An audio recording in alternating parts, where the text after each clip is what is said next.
IT Bangla টিউটোরিয়ালের পক্ষ থেকে HTML CSS বাংলা ভিডিও টিউটোরিয়ালে আজকের পর্বে আপনাদের সকলকে স্বাগতম জানাচ্ছি আমি শাহরিয়ার রায়হান।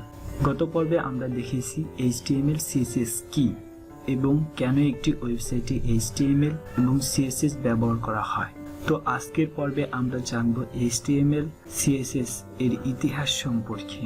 বর্তমানে আমরা যে লেটেস্ট ভার্সন ব্যবহার করি HTML CSS এর, এই HTML CSS কিভাবে এসেছে এবং কি ভার্সন ছিল এর আগে।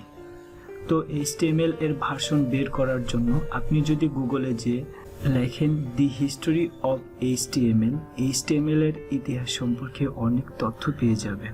তো এটি হচ্ছে HTML এর হিস্টোরি। এখানে আপনারা দেখতে পাচ্ছেন 1995 সালে HTML2 ছিল, এরপরে HTML 3.2, তারপরে আসে HTML 4.0 এবং এরপরে আসে এরপরে একটি HTML 4.0 আসে, তারপরে আসে HTML 4.01। HTML 4.01 বের হওয়ার আগ পর্যন্ত যে ভার্সনগুলি ছিল সেগুলি ছিল খুব কম সুবিধা সম্পন্ন এবং HTML 4.01 বের হওয়ার পর থেকে HTML অনেকটা পূর্ণতা পায় এবং অনেকটা শক্তিশালী হয়, অনেক নতুন এলিমেন্ট চলে আসে। এরপরে চলে আসে HTML 4.01 এবং HTML5 এর সাথে অনেকটা মিল আছে। HTML5 হচ্ছে সর্বশেষ এবং লেটেস্ট ভার্সন। এর মধ্যে অনেক ট্যাগ আছে যা ব্যবহার করে আমরা আমাদের ওয়েবসাইটকে অনেক বেশি আকর্ষণীয় করতে পারি। তো আমার মতে HTML5 শেখাটাই ভালো। এই তো গেল HTML এর ইতিহাস। এখন আসা যাক CSS এর ইতিহাসে।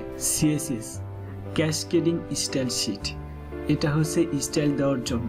CSS এর ইতিহাস আসলে মোটেও জটিল না, এটি জাস্ট অল্প কয়েকটি ভার্সন রয়েছে। CSS 1, CSS 2, CSS 3, CSS 2.1, CSS 3। CSS 3 হচ্ছে বর্তমান সময়ের ভার্সন। এটি সব থেকে বেশি সুবিধা সম্পন্ন। এটা এখনো চলছে, আমরা এখনো CSS ব্যবহার করি। ম্যাক্সিমাম জায়গায় CSS 3টাই ব্যবহার করা হয়ে থাকে। এখানে CSS 4 এর কথাও বলা হয়েছে, কিন্তু আপনারা CSS 3 ব্যবহার করে অনেক কিছু তৈরি করতে পারবেন। এমনকি জাভাস্ক্রিপ্টের অনেক কিছু CSS 3 ব্যবহার করে ফেলা যায়। তাই CSS 3 খুবই ভালো একটা স্টাইল শিট। তো এই ছিল HTML এবং CSS এর ইতিহাস।